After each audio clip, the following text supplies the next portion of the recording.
بسم اللہ الرحمن الرحیم۔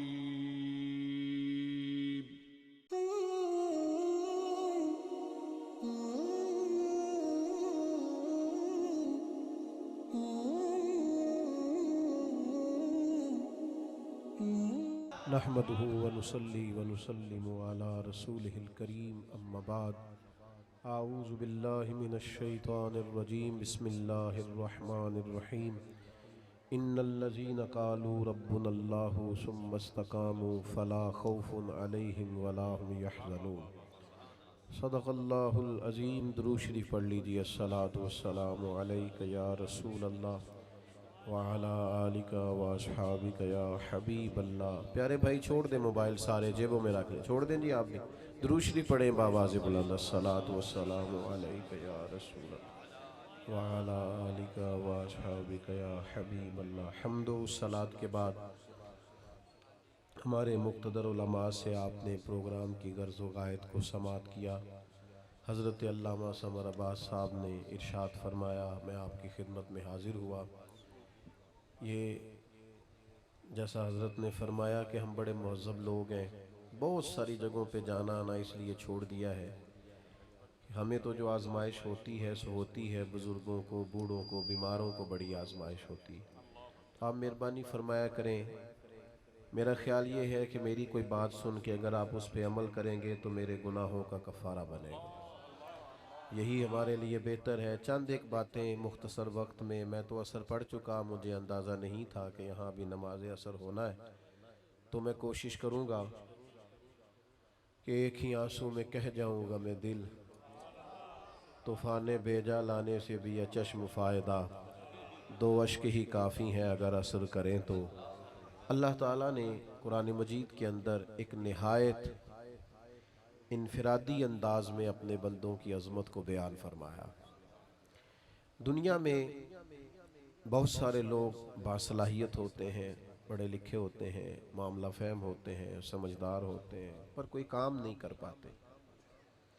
اس کی وجہ یہ ہوتی ہے کہ مزاج کے لحاظ سے بزدل ہوتے ہیں، چھوٹے چھوٹے غم پال لیتے ہیں، چھوٹی چھوٹی چیزوں سے پریشان ہو جاتے ہیں، فکری توانائی نہیں رکھتے، سامنے سے آنے والی ذرا بھی تیز ہوا کا مقابلہ نہیں کر پاتے۔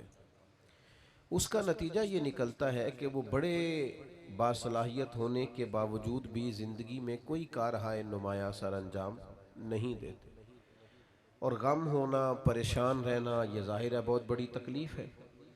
تو اللہ تعالیٰ نے قرآن مجید کے اندر ارشاد فرمایا کہ جو لوگ قرآن و سنت پر ڈٹ جاتے ہیں نا، رستہ مشکل ہے۔ جو لوگ اللہ کا نام لے کے ڈٹ جاتے ہیں، جنہیں ڈٹنا آتا ہے، جو کھڑے ہو جاتے ہیں، ان پر پھر کوئی خوف اور کوئی غم نہیں ہوتا۔ ان الذین قالوا ربنا اللہ ثم استقاموا، بے شک وہ لوگ جنہوں نے کہا اللہ ہمارا رب ہے اور پھر وہ ڈٹ گئے، فلا خوف علیہم، اللہ فرماتے ہیں ان پر کوئی خوف نہیں، ولا هم یحزنون، اور نہ وہ غمگین ہوں گے۔ یاد رکھیے، سارے رستے وہ نہیں ہوتے جن پر لوگ تعریفیں کریں، کچھ راہیں وہ بھی ہوتی ہیں جو لوگوں کی وقتی طور پر سمجھ میں نہیں آتی، لوگ اس پر تنقید بھی کرتے ہیں، لوگ اپنی رائے کا اظہار بھی کرتے ہیں، بعض احباب ایسے لوگوں کو دیوانہ بھی کہتے ہیں۔ لیکن اگر آپ شریعت اسلامیہ پر ڈٹیں،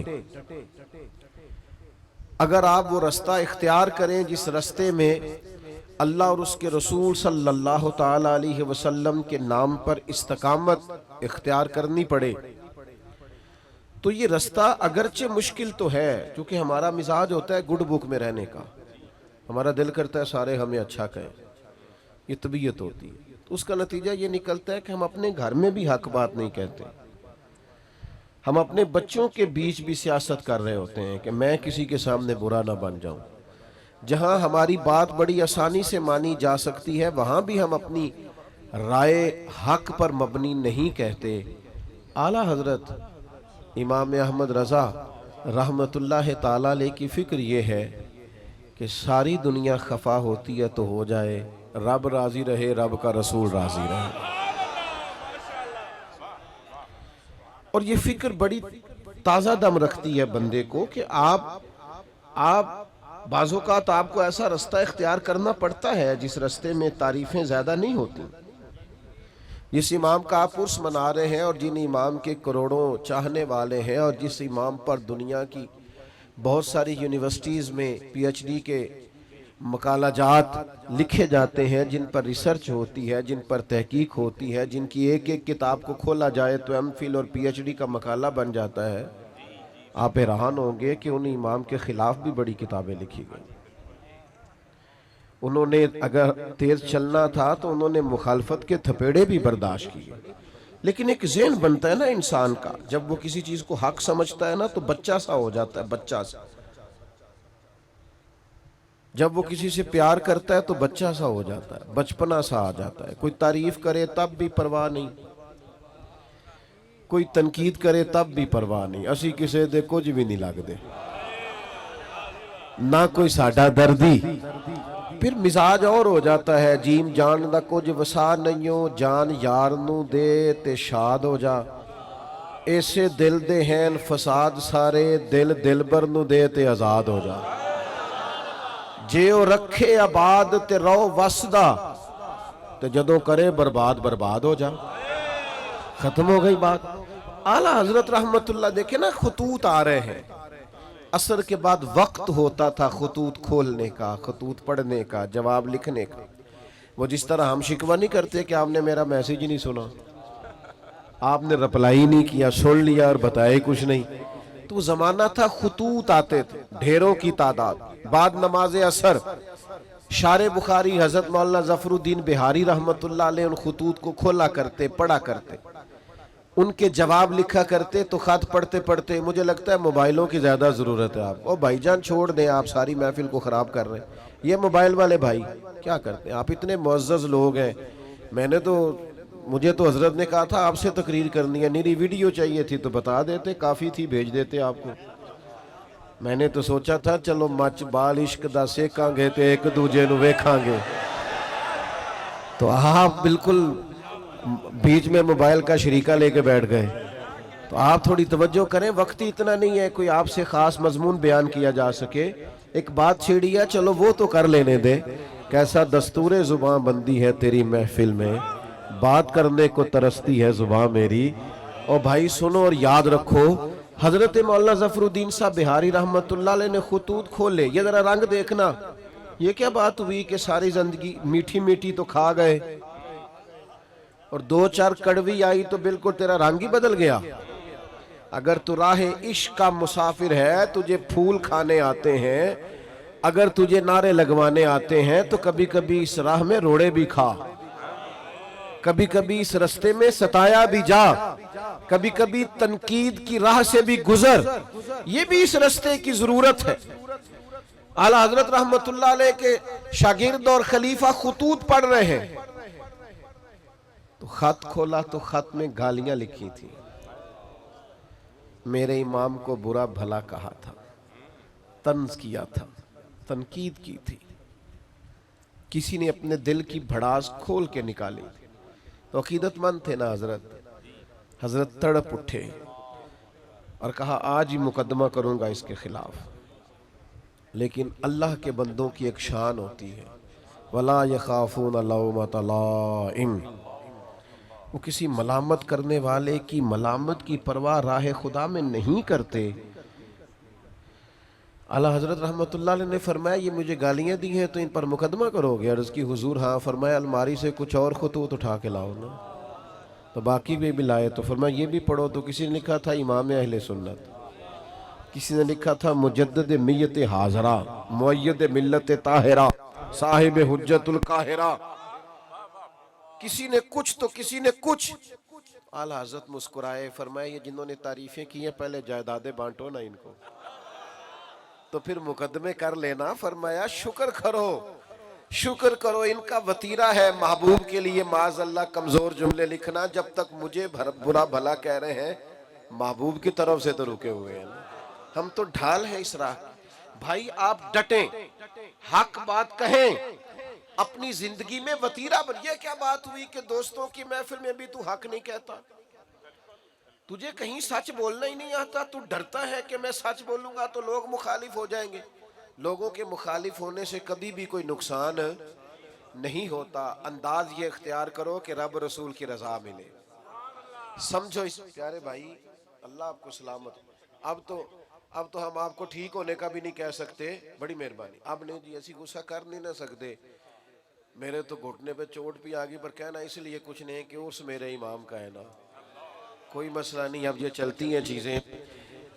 مجھے میرے دوست کہتے رہتے ہیں کہ آپ نا پہلے وعدہ کر لیتے ہیں پھر وہاں جا کے دقت ہوتی ہے، تو میں کیا یار سانو کس پوچھنا سی، چلو اگر کوئی دعوت دیتا ہے اور پھر علماء دعوت دیتے ہیں تو ہمیں اپنی چونکہ اوقات کا پتہ ہے، لہذا چپ کر کے ہاں کرتے ہیں کہ یار جانا چاہیے۔ آپ تھوڑی سی مہربانی کریں، دو ایک باتیں، وقت کے دامن میں گنجائش نہیں، بولیں بھی نہیں اور مجھے بات کرنے دیں۔ ایک تو ڈٹیں، اعلیٰ حضرت کی زندگی کا سبق، اور دوسری بات یہ ہے کہ روز روز رائے نہ بدلیں، روز روز قبلہ نہ تبدیل کریں۔ یعنی ذرا ہوا پوری چلتی نہیں اور لوگ ڈائریکشن بدلتے نہیں، تھوڑا سا نہ کہیں کھڑے ہونا بھی سیکھیں۔ استقامت بہت بڑا حسن ہے۔ مخالفت ہوتی رہتی ہے، لوگ باتیں کرتے رہتے ہیں، ہوا کبھی ادھر کی چلتی ہے اور کبھی ادھر کی چلتی ہے، یہ رنگ بدلتے رہتے ہیں۔ میں آپ کو یقین کے ساتھ کہتا ہوں کہ جتنی کڑی ہوا چلتی ہے میرا اہل سنت پر عقیدہ مضبوط ہوتا جاتا ہے۔ ہر آنے والا وقت نظریے کو مضبوط کرتا ہے۔ رات کو شکر ادا کر کے سوتے ہیں کہ یا اللہ تیرا شکر ہے تم نے اس عقیدے میں رکھا ہے جو عقیدہ حق بھی ہے اور سچ بھی ہے، اور آنے والی نسل کو دے کر بھی جائیں گے۔ تھوڑی مضبوطی اپنے فکر میں پیدا کریں۔ یقین بڑی نعمت ہے، یقین بڑی دولت ہے۔ سنو نا، مسند امام احمد بن حنبل میں حدیث ہے، حضرت مولا علی شیر خدا رضی اللہ تعالیٰ عنہ علیل ہو گئے، اور بظاہر نکاحت اتنی تھی کہ آپ اٹھتے تھے تو جسم مبارک پہ راشا طاری ہوتا تھا۔ ایک صحابی نے دیکھا تو رو پڑے، کہا اے علی بہت کمزوری بظاہر ہو گئی، اب تو مشکل ہے، میں تو ڈرنے لگا ہوں کہ کہیں اس بیماری میں اللہ کا حکم نہ آ جائے۔ تو حضرت علی مسکرائے، فرمانے لگے تو فکر نہ کر، مجھے کچھ بھی نہیں ہوگا۔ اب بات پر غور کرنا، بھئی آپ اتنے علیل ہیں اور آپ سے کھڑے ہوتے ہیں تو وجود پر بظاہر کپ کپاہٹ ہے، راشا ہے، تو آپ فرما رہے ہیں کچھ بھی نہیں ہوگا۔ تو حضرت علی کہنے لگے میں ایک دفعہ بیمار ہوا تھا، کریم تیمارداری کے لیے تشریف لائے تو حضور نے فرمایا علی بیماری سے کچھ بھی نہیں ہوگا، آپ جب دنیا سے جائیں گے تو داڑھی لہو سے رنگین ہوگی، زخم لگے گا، خنجر لگے گا۔ تو چونکہ محبوب نے کہہ دیا ہے، ساڑھے نبی دی زبان ساڑھے واسطے قرآن، جو دن کو کہہ دیا دن ہے تو دن نکل آیا، جو شب کو کہہ دیا شب ہے تو رات ہو کے رہی، اور خدا نے ان کی زبان کو وہ اختیار دیا جو نکلی منہ سے ان کے وہ بات ہو کے رہی۔ فرمایا حضور نے فرما دیا، میرا یقین کامل ہے، سوال ہی پیدا نہیں ہو سکتا۔ ہم نہ ڈگمگاتے ہیں، دین کی باتیں سن بھی لیتے ہیں، فضائل سن بھی لیتے ہیں، کمالات سن بھی لیتے ہیں، پھر بھی ہم ڈگمگاتے ہیں۔ یقین کامل کی دولت پیدا کریں، اللہ رسول کی بات آ جائے پھر اس پر ایمان لائیں، پھر مضبوط ہو جائے۔ اعلیٰ حضرت بریلوی رحمت اللہ تعالیٰ علیہ، منہ میں کچھ تکلیف تھی تو حکیم نے کہا طاعون ہو گیا ہے، میں ہو ہی نہیں سکتا مجھے، انہوں نے کہا جناب میں طبیب ہوں تو میں آپ کو صحیح بتاتا ہوں کہ یہ وہ مسئلہ بن گیا ہے۔ فرمایا وہ نہیں ہے، تمہیں غلطی لگتی ہے۔ اس نے کہا میں نے ڈھیر ساری کتابیں دیکھی ہیں، فرمایا دیکھی ہوگی پر طاعون مجھے نہیں ہوگا۔ وہ چلا گیا، تھوڑی دیر کے بعد مسواک منگوائی، وہ مسواک کی، تھوڑا سا پانی منہ سے نکلا، طبیعت ٹھیک ہو گئی۔ تو خدام نے کہا حضور واقعی طاعون نہیں تھا، وہ تو اتنی جلدی جاتا نہیں، آپ کو کیسے یقین تھا طاعون نہیں؟ اللہ کرے ہمیں وہ یقین نصیب ہو، وہ استقامت نصیب ہو۔ ڈگمگاتے لوگ، بے یقین باتیں، ٹوٹتی بکھرتی سوچیں، وسوسوں کے غلبے، ادھر ادھر کی باتیں، کچے پکے سوالات۔ اعلیٰ حضرت فرمانے لگے نبی پاک علیہ السلام نے ایک دعا ارشاد فرمائی ہے، جو کسی مصیبت زدہ کو دیکھ کے پڑھو تو تم کبھی اس مصیبت کا شکار نہیں ہوگے۔ میں نے ایک طاعون والے کو دیکھ کے پڑھ لی تھی، وہ زبان جس کو سب کن کی کنجی کہیں، اس کی نافذ حکومت پہ لاکھوں سلام۔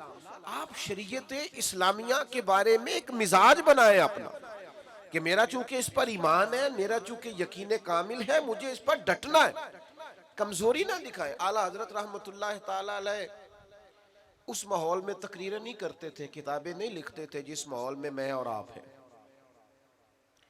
یہ والا ماحول اور یہ والا مزاج، چاروں جانب نعرے لگتے ہیں، چاروں جانب لوگ تعریفیں کرتے ہیں، چاروں جانب سے لوگ پذیرائی کرتے ہیں، پھول پھینکتے ہیں، یہ والا مزاج نہیں تھا۔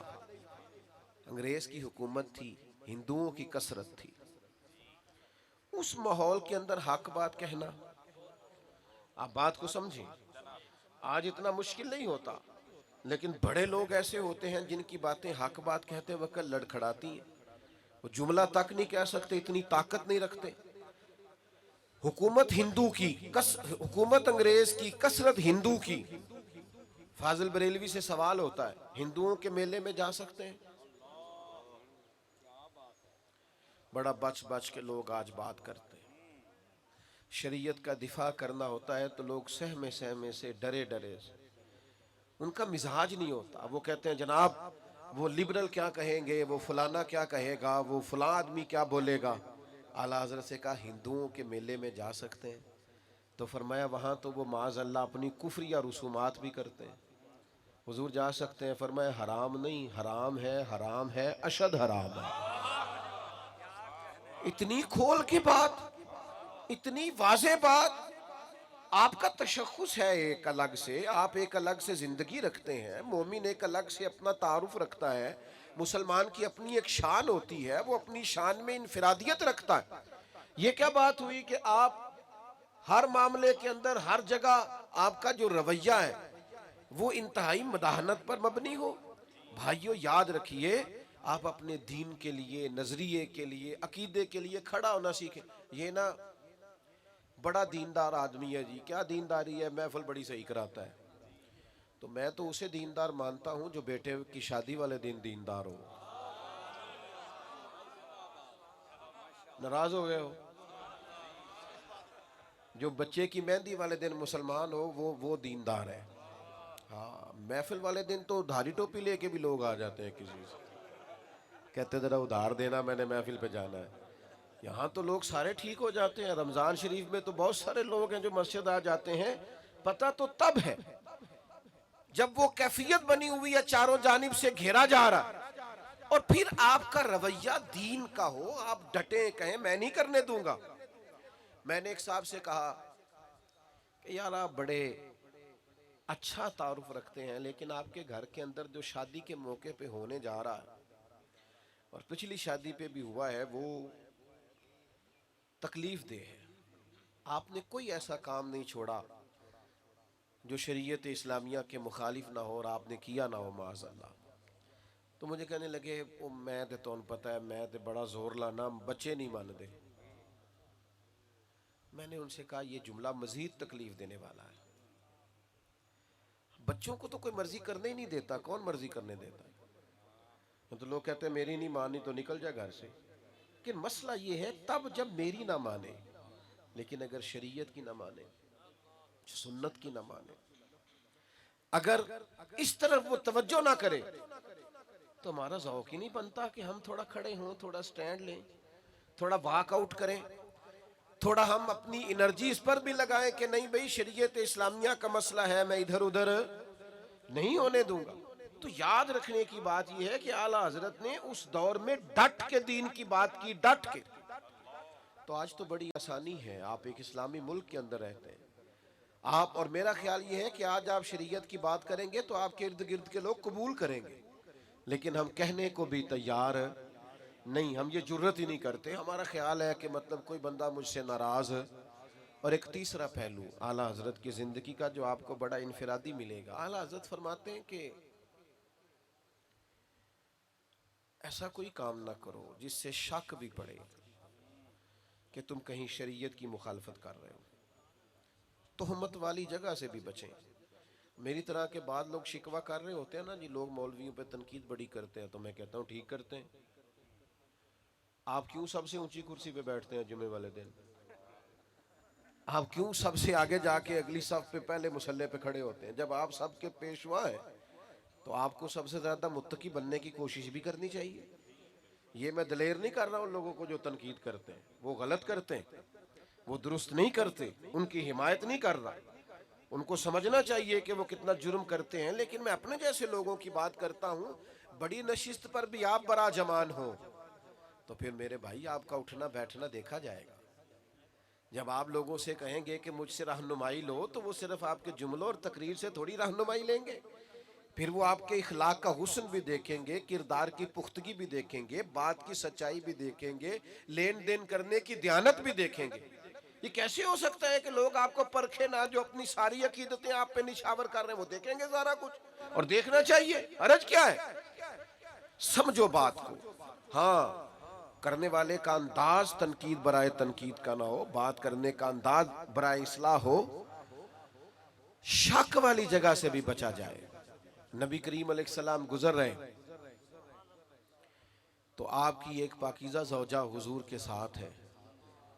ازواج مطہرات کی پاکیزہ ہستیوں میں سے ایک پاکیزہ ہستی آپ کے ساتھ۔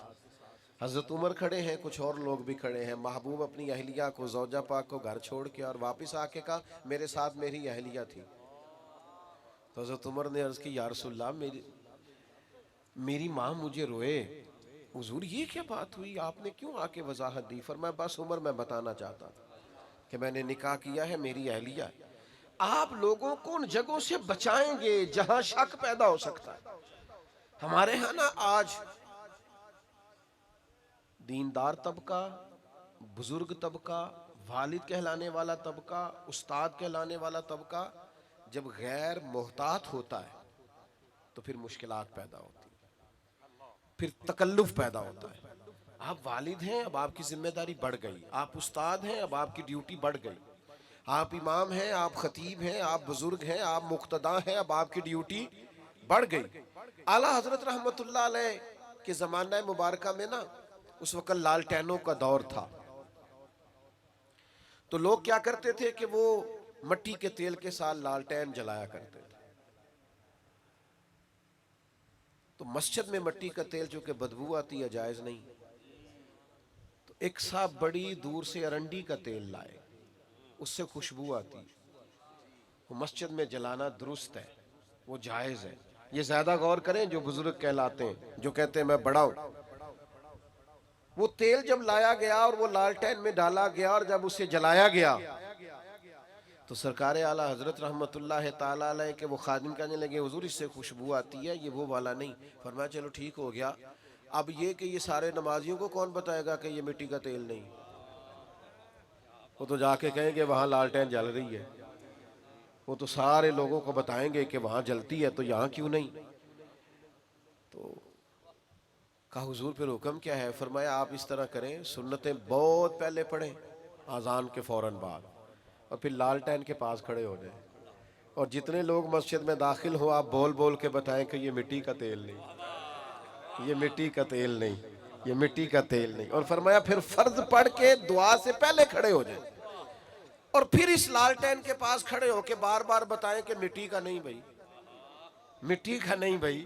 تہمت والی جگہ سے بچنا ہے، آپ کو ایک معیار قائم کرنا ہے، آپ کو اس پر ڈٹنا ہے، آپ کو کھڑا ہونا ہے۔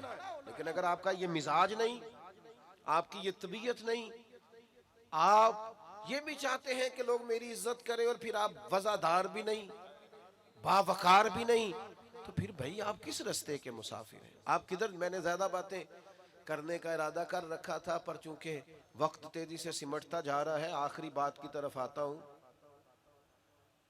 بڑی جلدی، وہ دوسرا پہلو جو میں نے کہا نا، ہمارے ہاں تنقید بڑی جلدی تنقید بھی نہ کریں۔ بھائی آپ اٹھنے لگے، مہربانی کریں نظم تو نہ خراب کریں۔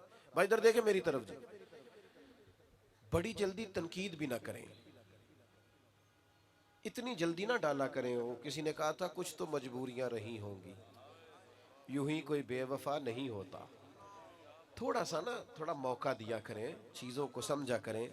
وہ ہمارے ہاں نا سارے ٹیسٹر لوگ اکٹھے لے آتے ہیں اور ہر زاویے سے کسی کو پرکھنا شروع کر دیتے ہیں۔ ہر زاویہ. یہ میں منع کرتا ہوں نا دوستوں کو ہر چیز کی ویڈیو نہ بناؤ. اب ہوتا کیا ہے، میں گزر رہا ہوں اور اب میں 2-3 مصروفیات سے فارغ ہو کے آیا ہوں، اور یہاں سے بھی فارغ ہو کے میری مصروفیات. اب بہت سارے دوست یہ تو پوچھتے ہی نہیں کہ آپ چلے کہ نہیں، وہ تو اتنا ہی پوچھتے ہیں پہنچے کتنے ہو. اور پھر وہ کئی دفعہ 15-20 فون کر دیتے ہیں 20-25 منٹ میں. تو ایک سے تو میں نے کہا تھا جی تیرے فون نہ اسی ٹائم تے پہنچنا ہے نا، پھر 5-5 منٹ بعد کر، اور اگر ٹائم لگنا ہے کچھ تھوڑا سا تو پھر آپ کو ایک فون کیا، اب تھوڑا فاصلے کو آپ ماپیں اور اس کے مطابق دوبارہ رابطہ کر لیں. لیکن وہ چونکہ فون ہاتھ میں ہے اور خیر سے سستا بھی کافی ہے، تو بہت سارے احباب جو ہیں وہ پھر تو اب وہ گزر رہے ہیں تو کسی سے ہاتھ ملا سکے ہیں، کسی سے نہیں. سب کی ویڈیو بن گئی، پھر وہ پاس بھی کسی نے نہیں رکھنی، وہ ڈالنی بھی لازمی ہے. پھر وہ اوپر گول دائرہ لگا کے کہیں گے مولوی کا تکبر دیکھو، سلام نہیں لی. بھئی اب وہ ماحول ہی نہیں تھا، روک ہی نہیں سکتے تھے. اور کئی جگہ تو ایسا ہوتا ہے کہ لوگ کہتے ہیں جلدی منتشر کریں، پیچھے رش ہے، خالی کریں گیٹ کو. تو کئی دفعہ ایسے معاملات آتے ہیں کہ ذرا سی بات پر تنقید ہونے لگتی، اس سے تکلیف بھی یقیناً ہوتی. پوری بات ہی نہیں سنی، تھوڑی سی پیچھے سے کاٹ لی، تھوڑی آگے 2 جملے لے لیے، تنقید شروع کر دی. اعلیٰ حضرت نے لکھا ہے قراء سے معذرت کے ساتھ، لکھا ہے کہ 2-4 اچھے قراء نے ایک عالم کے پیچھے نماز پڑھی، تو ان قراء کے نا عالم صاحب کے کچھ مستحب قواعد درست نہیں تھے. تو وہ لوگ دیر نہیں نہ کرتے، فوراً کہنے لگے ایڈے بڑے عالم نے تو قرآن بھی نہیں ٹھیک پڑھنا ہوں. اسی وقت میں نے پہلے کہا قراء سے معذرت کے ساتھ. اور ویسے چونکہ تھوڑا شاعری سے دلچسپی رکھتا ہوں تو لفظ تاثیر سے بنتے ہیں، تلفظ سے نہیں. اہل دل آج بھی ہیں اہل زباں سے آگے. مستحب قواعد ٹھیک نہیں تھے پر وہ تنقید کر دی، منٹ نہیں لگایا. دیکھو جی یہ تو اتنے بڑے ہیں اور قرآن مجید نہیں پڑھنا آتا. تو نماز مکمل کر کے نہانے چلے گئے، تو کرتے وغیرہ اتار کے انہوں نے رکھا اپنا قمیض، تو وہ شیر اٹھا کے لے گیا. اب وہ بڑی عجیب حالت ہو گئی، کتنی کو دیر پانی میں بندہ رہ سکتا ہے، ٹھٹھرنے لگے. اعلیٰ حضرت فرماتے ہیں کہ وہ بزرگ جو تھے وہ شیر کا ان سے پیار کا تعلق تھا، محبت کا تعلق تھا. چلیں آپ کرامت نہ بھی کہیں تو کچھ جانوروں سے پیار نہیں ہو جاتا؟ آج بھی لوگوں نے رکھے نہیں ہوئے جانور، وہ پیار کی کہندے نے انونس ہو گیا گجایا ہے. تو وہ پیار تھا، تو وہ شیر اوپر بیٹھا کپڑے لے کے، تو حضرت نے شیر کو اشارہ کیا ادھر آنا، دم ہلاتا آ گیا، قدم چومے. تو فرمانے لگے ہمارے مہمانوں کو تنگ کرتا ہے. اور پھر وہ کپڑے ان کو تھمائے، کرتے ان کو دیے. اور وہ جو حدیث پاک میں فرمایا نا مومن کی فراست قلبی سے ڈرو، فَإِنَّهُ يَنْظُرُ بِنُورٍ، وہ اللہ کے نور سے دیکھتا ہے. تو پتہ کیا جملہ کہا اس بزرگ نے؟ اعلیٰ حضرت فرماتے ہیں ان بزرگوں نے بڑے خوبصورت میٹھے اور سونے لفظوں میں کہا مولانا آپ نے لفظ سیدھے کیے، ہم نے دل سیدھا کیا ہوا. تو سارا وقت صرف جملے ٹھیک کرنے، جلدی نہ کریں تنقید کرنے میں، تھوڑا سا نا وقت تو دیں.